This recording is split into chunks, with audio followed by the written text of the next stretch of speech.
Assalamualaikum warahmatullahi wabarakatuh. Halo semuanya, gimana nih kabarnya? Semoga sehat selalu ya. Nah, di video kali ini kita akan belajar mengenai termokimia. Nah, bagian-bagian yang akan kita pelajari itu ada 3. Yang pertama ada pengertian termokimia, yang kedua ada sistem dan lingkungan, dan yang ketiga ada reaksi termokimia. Masuk ke topik yang pertama, yaitu pengertian termokimia. Di sini ada yang tahu nggak sih apa itu termokimia? Nah, jadi termokimia adalah suatu cabang ilmu kimia yang mempelajari mengenai perubahan kalor atau perubahan panas suatu zat dalam suatu reaksi kimia. Oke, selanjutnya kita masuk ke topik yang kedua, yaitu mengenai sistem dan lingkungan. Nah, sebenarnya apa sih itu sistem dan apa sih itu lingkungan? Jadi, sistem merupakan segala sesuatu yang menjadi pusat perhatian, sedangkan lingkungan merupakan bagian yang berada di luar sistem. Nah, contohnya pada proses peristiwa pemanasan air. Bisa dilihat pada gambar di samping. Air yang direbus di sini merupakan sistem, sedangkan udara di sekitar air merupakan lingkungan. Nah, untuk sistem sendiri ini terbagi menjadi 3, yaitu sistem terbuka, sistem tertutup, dan sistem terisolasi. Sekarang coba deh kalian lihat gambar yang ada pada layar. Bayangkan gelas-gelas tersebut berisi kopi panas. Sekarang kita coba lihat gambar yang pertama. Nah, di sini ada gambar gelas tanpa tutup. Anggap saja gelas tersebut berisi kopi panas. Ketika kita memegang gelas tersebut, kira-kira apa ya yang akan kita rasakan? Nah, jawabannya tangan kita pasti akan merasakan panas. Kemudian, kira-kira aroma kopi yang ada dalam gelas tersebut tercium tidak ya? Jawabannya pasti tercium. Nah, tangan kita yang merasakan panas tersebut berarti bahwa terjadi pertukaran energi dari sistem ke lingkungan. Sedangkan aroma yang kita cium menandakan bahwa terjadi pertukaran massa antara sistem dan lingkungan. Sekarang lanjut ke gambar yang kedua ya. Nah, di sini masih sama nih seperti gambar yang pertama tadi. Ada gambar gelas. Tapi bedanya gelas ini dalam keadaan tertutup. Kita anggap bahwa gelas tersebut berisi kopi panas. Ketika kita memegang dinding gelas, apa yang akan terjadi? Apa yang akan kita rasakan?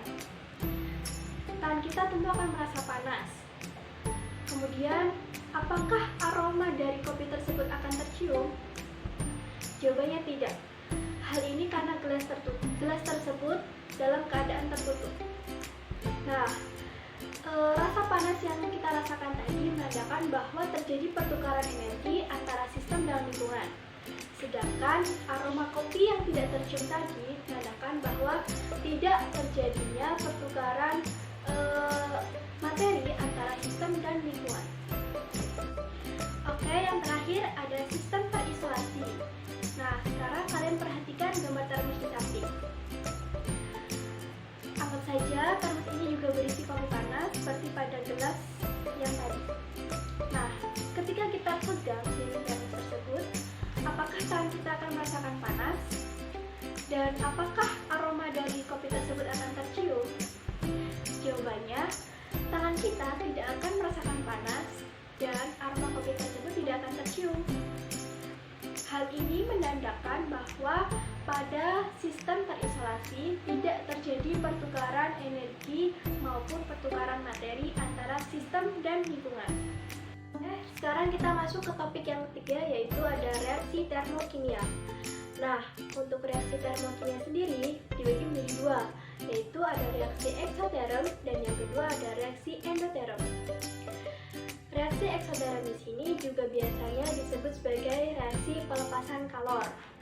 Nah, contoh dari reaksi eksoterm sendiri yaitu api unggun.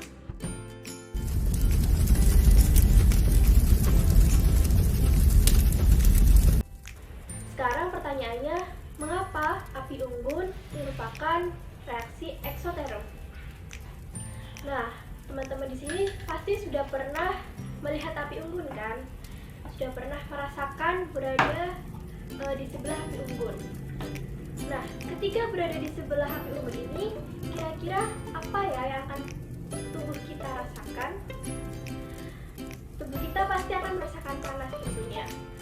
Nah, hal ini karena panas dari api unggun berpindah ke tubuh kita. Jadi, dapat disimpulkan bahwa reaksi eksoterm merupakan reaksi yang menghasilkan energi atau perpindahan kalor dari sistem ke lingkungan. Oleh sebab itu, ketika kita berada di dekat api unggun, badan kita akan terasa panas karena api unggun ini menghasilkan kalor, menghasilkan panas, dan terjadi perpindahan kalor dari api unggun ke tubuh kita. Selanjutnya, reaksi termokimia yang kedua yaitu ada reaksi endoterm. Nah, reaksi endoterm ini merupakan reaksi kimia yang menyerap atau menerima kalor. Contoh dari reaksi endoterm sendiri yaitu ada reaksi fotosintesis. Sekarang pertanyaannya, mengapa reaksi fotosintesis ini termasuk ke dalam reaksi endoterm? Jadi, reaksi fotosintesis termasuk ke dalam reaksi endoterm sebab energi diserap dari cahaya matahari oleh zat hijau daun atau yang biasa disebut klorofil yang digunakan untuk membentuk glukosa. Nah, berdasarkan pernyataan ini, maka dapat disimpulkan bahwa reaksi endoterm merupakan reaksi perpindahan kalor dari lingkungan ke sistem, sehingga sistem menyerap sejumlah energi dan energi sistem akan bertambah. Baiklah, cukup sampai di sini dulu ya penjelasan materi mengenai termokimia. Sampai jumpa di pertemuan selanjutnya. Assalamualaikum warahmatullahi wabarakatuh.